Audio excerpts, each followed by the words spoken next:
आज के इस वीडियो में हम क्लास 12th के फ्लेमिंगो बुक के चैप्टर 3 डीप वाटर, जो कि विलियम सी डगलस के द्वारा लिखा गया है, आज हम इस वीडियो में इसके 60 क्वेश्चन आंसर, जो कि बोर्ड एग्ज़ाम के लिए बहुत इम्पॉर्टेंट है, इसे हिंदी और इंग्लिश में एक्सप्लेन करेंगे। वीडियो को शुरू करने से पहले हम आपको बता देना चाहते हैं, यदि आपने अभी तक इस वीडियो के समरी को नहीं देखा है तो इस वीडियो के डिस्क्रिप्शन में जाएं और वहां से उस वीडियो को पहले देख लें, क्योंकि वहां पर हमने एनिमेटेड वीडियो के द्वारा इस चैप्टर को पूरी तरह से एक्सप्लेन किया है। तो बिना समय वेस्ट किए लेट्स स्टार्ट दिस वीडियो। जैसा कि आप लोगों को बताया गया है कि बोर्ड एग्जामिनेशन में प्रो सेक्शन से शॉर्ट आंसर और लॉन्ग आंसर आते हैं, जो कि ऑप्शनल क्वेश्चन होते हैं। 60 क्वेश्चन आंसर आपको 2 करने होते हैं, 4 आएंगे तो आपको इस प्रकार पेपर में दिया जाएगा, जिसमें से आपको करने 2 ही होंगे। एक क्वेश्चन में एक और ऑप्शनल क्वेश्चन ऐड होता है। इस चैप्टर का पहला क्वेश्चन है, where was the pool and what opportunity did offer. Pool कहाँ था और यह लोगों को क्या अवसर देता था। देखिए आंसर बहुत ही सिंपल वे में है। The pool was at the YMCA in Yakima. बहुत ही इजी वर्ड है, इसको याद कर सकते हैं, YMCA in Yakima. It was only 2 or 3 feet deep at the shallow end it offered the opportunity of swimming. यानी स्टार्टिंग पॉइंट पर यह 2 या 3 फीट गहरा था और दूसरे किनारे पर यह 9 फीट था और यह लोगों को तैरने का अवसर देता था। क्वेश्चन नंबर 2 है, what terror did Douglas have in his heart. How, Douglas के दिल में क्या भय था और कैसे था। आंसर है, the water wave which knock down young Douglas and swept over him at the beach in California field him with fear. आपको पता होगा, जैसा कि कहानी में एक्सप्लेन किया गया था, कि जब वो बचपन में अपने पिता के साथ कैलिफोर्निया गए हुए थे तो उस समय समुद्र की लहरों ने उन्हें पानी में ढकेल दिया था, जिसकी वजह से वो पानी से डरने लगे थे। तो वही लाइनें हैं कि young Douglas and swept over him at the beach in California filled with him here. यानी वो पानी में गिर जाते हैं और जिसकी वजह से उन्हें पानी से डर लगने लगता है। He was buried under water, वह पानी के अंदर दफन हो चुके थे। हिज ब्रीथ वाज गॉन, उनका सांस जा चुका था। एंड ही वॉज फ्राइटेंड, और वह काफ़ी डर गए थे। This terror was always in his heart, और यही डर डगलस के दिलों में बैठ चुका था। क्वेश्चन नंबर 3 है, what did the big bruiser of a boy do at the pool. पूछा गया है कि उस बिग ब्रोशियर मतलब वो हट्टे कट्टे उस लड़के ने उस ताल पर क्या किया था और क्यों किया था। तो पता होगा, उसी ने विलियम सी डगलस को पानी में उठाकर फेंक दिया था। तो आंसर देखें, the big bruiser of a boy who had picked up Douglas, जिसने डगलस को उठा लिया था, and tossed him into the deep end, और उन्हें पानी के गहरे पानी में उठाकर फेंक दिया था। Later on when Douglas was rescues the boy said. बाद में जब डगलस को बचा लिया गया था तो उस लड़के ने कहा, आई वॉज जस्ट फूलिंग, मैं तो सिर्फ मजाक कर रहा था। चौथा क्वेश्चन है, how deep was the pool, what was there inside the water. ताल कितना गहरा था, वहाँ पानी के अंदर क्या था। तो आंसर हो जाएगा, the pool was 2 or 3 feet deep at the shallow end, and while it was 9 feet deep at the other, the awful yellow water was there inside the water। बताया गया है कि जो पूल था वह स्टार्टिंग पॉइंट पे 2 या 3 feet के आसपास था, जबकि दूसरे छोर पर यह 9 फीट गहरा था। awful yellow water was there inside the water, और पानी के अंदर सब कुछ पीला पानी दिखाई दे रहा था। पांचवा क्वेश्चन है, What happened to the legs of Douglas inside the pool? How did he try to overcome that situation? पूछा गया है कि ताल के अंदर डगलस के पैर को क्या हुआ था और उसने उस स्थिति से उभरने के लिए क्या प्रयास किया था। आंसर है, The legs of Douglas inside the pool was hung as dead। Douglas का जो पैर था वो मृत जैसा हो चुका था, हंग हो गया था, और ऐसा फील हो रहा था जैसे मानो उनके पैर को पैरालाइज्ड हो गया हो, लकवा मार दिया हो, एंड रिगिड, और पूरी तरह से कठोर हो गया हो। टू ओवरकम दैट सिचुएशन, और इस समस्या से बाहर निकलने के लिए ही मेड स्ट्रेटजी, उन्होंने एक प्लान बनाया। He would spring from the bottom of the pool and come like a cork to the surface, कि वह जब ज़मीन पर नीचे बॉटम पर जाएंगे तो वह नीचे से ऊपर की तरफ छलांग लगाएंगे, जिससे वो आसानी से पानी के बाहर एक कॉर्क की तरह निकल आएंगे। छठवा है what terror seized Douglas, what was its effect on him. पूछा गया कि किस भय ने डगलस को जकड़ लिया था और उसका उस पर क्या प्रभाव पड़ा था। आंसर है the terror of the overpowering force of the wave seized him, यानी उस भयावह जो वेव था उसकी वजह से डगलस पूरी तरह से डर गए थे। Its effect on him was that it followed and haunted him, और इसका प्रभाव ऐसा हुआ कि यह डर उनको फॉलो कर रहा था और उन्हें डरा रहा था। वेयर एवर ही वेंट, जहाँ कहीं वो जाते थे। He realized that his joy of fishing, boating and swimming had ruined. उन्हें महसूस हुआ कि उनका जितना भी ट्रिप था, चाहे वो फिशिंग का हो चाहे वो बोटिंग का हो, वो सब कुछ बर्बाद हो चुका था। What did Douglas do inside the water to save his life? कहा गया है डगलस ने पानी के अंदर अपने आप को बचाने के लिए क्या किया था।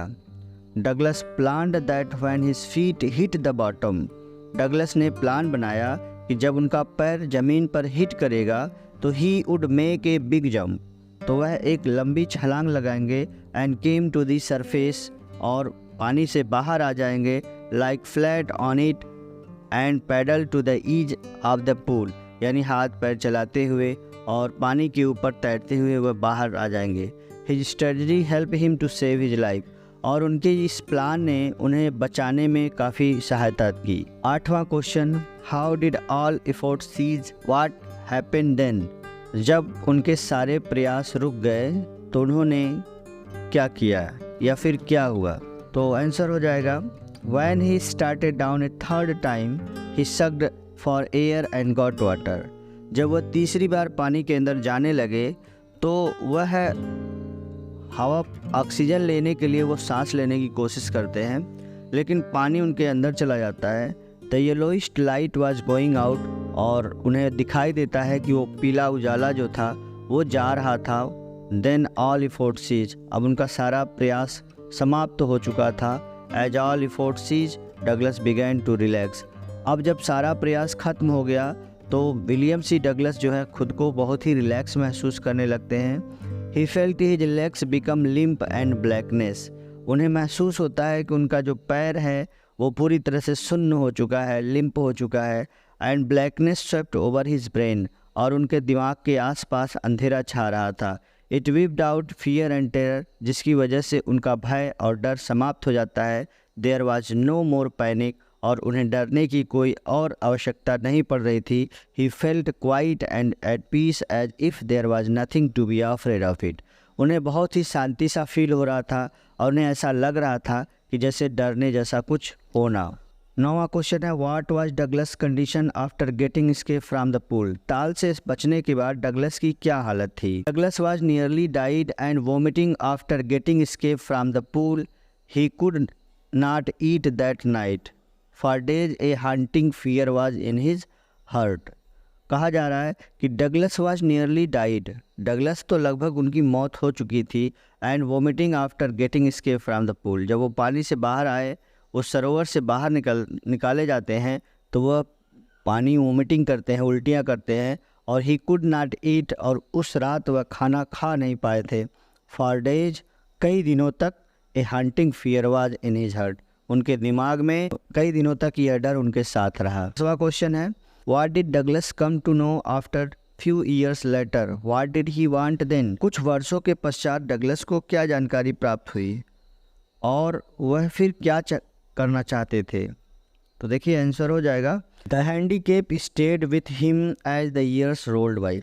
जैसे जैसे समय बीतता गया यह डर उनके साथ साथ रहा। वेयर एवर ही वेंट, जहाँ कहीं भी वो जाते थे। The hunting fear of water followed him, तो पानी का जो डर था उनका पीछा नहीं छोड़ रहा था, उनके साथ साथ चल रहा था। Then he wanted to overcome this fear, और इसी वजह से वह इस डर को जीतना चाहते थे। Finally he decided to get an instructor and learn to swim, और अंत में उन्हें एक टीचर की ज़रूरत पड़ी और वह तैरना सीखना चाहते थे। 11वां question, what did the instructor do to train Douglas, यानी इंस्ट्रक्टर ने डगलस को सिखाने के लिए क्या किया। आंसर हो जाएगा the instructor taught him to exhale under water and inhale through a raised nose. जो इंस्ट्रक्टर है वो उन्हें पानी के अंदर कैसे सांस को रिलीज किया जाता है, किस प्रकार इनहेल और किस प्रकार एक्सहेल किया जाता है, ये उन्हें सिखाते हैं। He made him kick with his leg to make them relax, और वह पैर को पानी के अंदर मारना सिखाते हैं और किस तरह से पानी के अंदर आराम करना होता है ये सिखाते हैं। And in starting the instructor put A belt around him, शुरुआत में उस इंस्ट्रक्टर ने उनके कमर में एक बेल्ट बांध दिया और a rope was attached to the belt, और एक और रस्सी से उस बेल्ट से अटैच कर दिया। 12वां question, was Douglas satisfy after the training, if no why, क्या डगलस ट्रेनिंग के बाद सेटिस्फाई थे, यदि नहीं थे तो क्यों नहीं थे। तो आंसर हो जाएगा no, Douglas was not satisfy after the training because he was under the fear that the terror of water would get hold on him again while swimming. वह पूरी तरह से सेटिस्फाई नहीं थे क्योंकि जब वो पानी के अंदर जाते थे तो पानी का जो डर था वो वापस आ जाया करता था। So author needed more practice of for perfection, इसलिए खुद को परफेक्ट करने के लिए उन्हें अधिक से अधिक अभ्यास की ज़रूरत थी। 13वां question, where did Douglas go to clear his residual doubts, what did he do for it. अपने बचे हुए संदेहों को दूर करने के लिए डगलस कहाँ गए और उसके लिए उन्होंने क्या किया। आंसर है Douglas went Meade Glacier and camped in the high meadows by the side of Warm Lake, यानी डगलस जो है मेड ग्लेशियर जाते हैं और वहाँ कैंप लगाते हैं और उसके पास वार्म लेक के पास भी जाते हैं। Douglas remove his residual doubts by swimming across warm lake to the opposite shore and back. इस प्रकार डगलस जगह जगह जाते हैं और वहाँ अपने आप को प्रैक्टिस करते हैं, पानी में तैरते हैं, हर तरीके से अपने आप को परफेक्ट करना चाहते हैं। लास्ट है 14वां question, how was the experience a deep meaning for Douglas. ये क्वेश्चन इंपॉर्टेंट भी है, यानी डगलस के लिए एक्सपीरियंस का गहरा अर्थ क्या था। This experience had a deeper meaning for Douglas because he had experience both the sensation of dying and the terror that fear of it can produce. यानी डगलस के लिए अनुभव का अपने आप में एक गहरा अर्थ था क्योंकि उन्होंने दोनों चीज़ों को महसूस किया था, मरने का भी और उस डर का भी उन्होंने सामना किया था। He learned the will to live a great intensity. This experience can only be realized by those who had faced to conquer it. उन्होंने एक ऐसे डर का सामना किया था जिस डर को वही इंसान समझ सकता है जिस इंसान ने उस डर का सामना किया हो। तो इस प्रकार से आज का ये चैप्टर यहीं पे, ये 60 क्वेश्चन आंसर यहीं पे कंप्लीट होता है। आई होप आप लोगों को क्वेश्चन आंसर समझ में आए होंगे। यदि वीडियो अच्छा लगा हो तो वीडियो को एक लाइक करिएगा, चैनल पर नए हैं तो चैनल को सब्सक्राइब करके एक अच्छा सा कमेंट ज़रूर कर देंगे। मिलते हैं आपसे अगले वीडियो में जो कि लॉन्ग क्वेश्चन आंसर होगा। तब तक के लिए टेक केयर, बाय बाय।